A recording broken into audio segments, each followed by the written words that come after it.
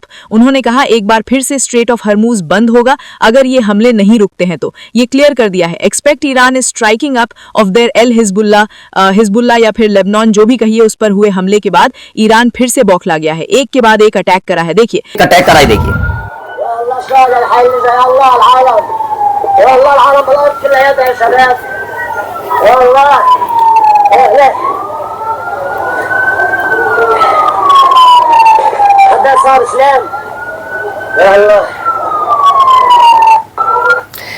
तो हजारों लोग, सैकड़ों लोगों की मौत हुई है, कई घायल हुए हैं जो इजराइल की स्ट्राइक हुई लेबनान में और इससे अब ईरान में नाराजगी है। बेरूत से निकली एक और वीडियो देखिए। लोगों में दहशत तो होगी ना कि जहां एक तरफ कहा जा रहा है कि भाई सब कुछ ठीक है, सब कुछ बढ़िया है, अब बातचीत हो गई है, सीज फायर हो गया है, लेकिन आप हमले कर रहे हैं। तो बेरूत पर ताजा हमले, ये भी देखिए। Devil never be peace in the world while Israel exist. ये भी फिर सही बात है। इजराइल का देखिए क्या हरकत की और सीज फायर के बीच यानी किसी भी कीमत पर ये रोकना नहीं चाहता।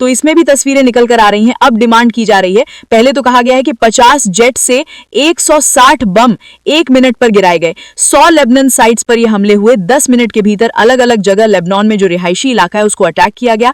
अब कहा जा रहा है, मांग की जा रही है कि यूएन से पहले धक्के देकर इजराइल को निकाला जाए और कांग्रेस और व्हाइट हाउस से भी में आने पर पाबंदी लगे। यानी कांग्रेस का मतलब ये जो अमेरिका की संसद है और व्हाइट हाउस जो अमेरिकी राष्ट्रपति का घर है वहां नहीं आने देना चाहिए। ये तमाम चीजें हो रही हैं। अब इन सब के बीच एक बड़ा हमला करने की तैयारी क्या ईरान की है, क्योंकि ये तस्वीरें पहले निकलकर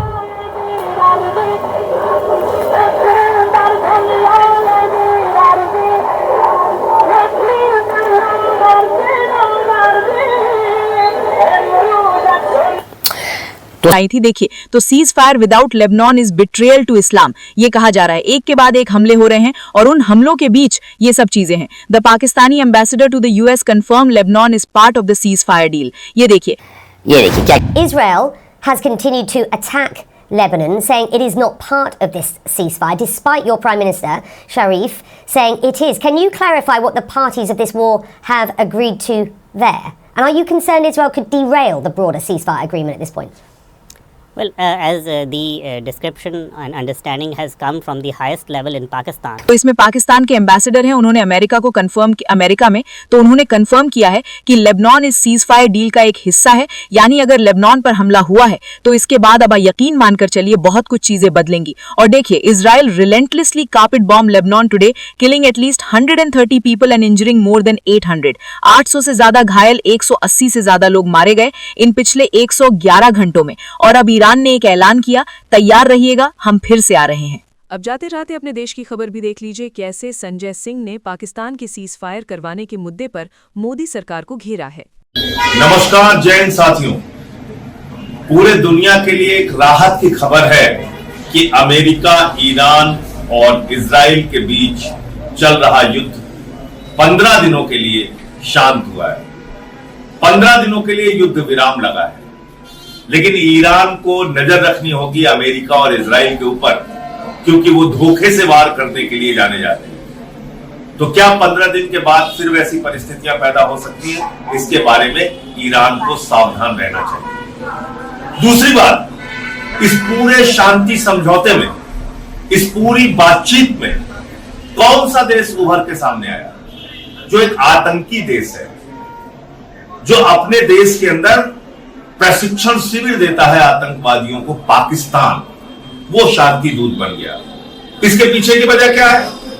हमारे प्रधानमंत्री नरेंद्र मोदी की अनपढ़ ही खीखी वाली विदेश नीति, एक ही खीखी जबरन गले पड़ो वाली जो विदेश नीति है, उसके कारण से आज भारत अलग थलग पड़ गया है।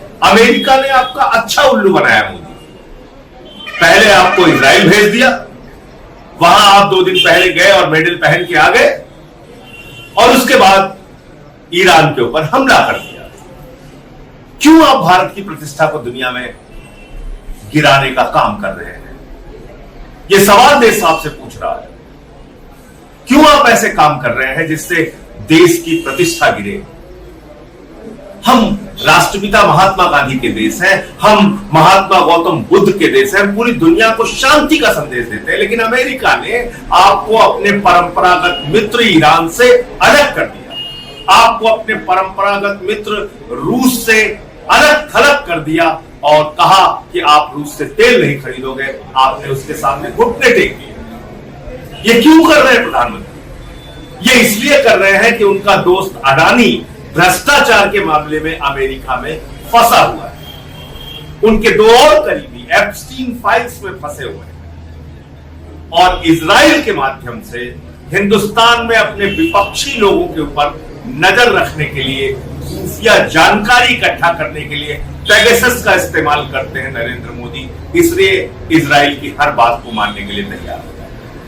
अरे आप हमसे लड़िए ना, विपक्ष के लोगों से जितना लड़ना है लड़िए, लेकिन देश के प्रतिष्ठा को चोट मत पहुंचाइए। आज एक आतंकी देश वो शांति दूत बना हुआ है, और जिस देश ने पूरी दुनिया को शांति का संदेश दिया, आपकी गलत नीतियों के कारण नरेंद्र मोदी जी, आपकी अनपढ़ ही खीखी और जबरन गले पड़ो की विदेश नीति ने भारत को आज अलग थलग कर दिया। यह हम सब के लिए बहुत दुख और अफसोस की बात है। जय Hind. Today has been one of the hardest things to watch in a really long time on social media, and that's saying something because we've watched a genocide play out before our eyes for decades, but even more so in the last 3-4 years. 160 airstrikes in 10 minutes on residential buildings, on schools, on hospitals, on civilian infrastructure, on cemeteries with funeral processions in the midst of a ceasefire.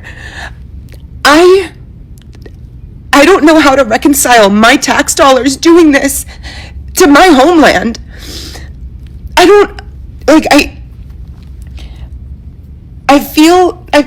I feel like it's really important to get on here and to talk and to say this, but I am at such a loss for words. All I can do sometimes is reshare other people's voices who can articulate it a little bit more with a little bit more emotional separation.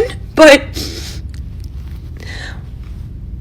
what is happening? Like, we are sending people to scope out living on the moon while we bomb each other. This is dystopian. This is insane. We watched this happen before our eyes to a nation, and now we're watching it happen before our eyes blatantly and overtly to another sovereign nation. When is it enough? When will it stop?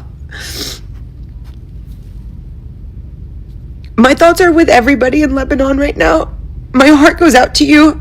It's really, really, really, I don't want to get on here and cry because I am so lucky. I'm so fortunate. But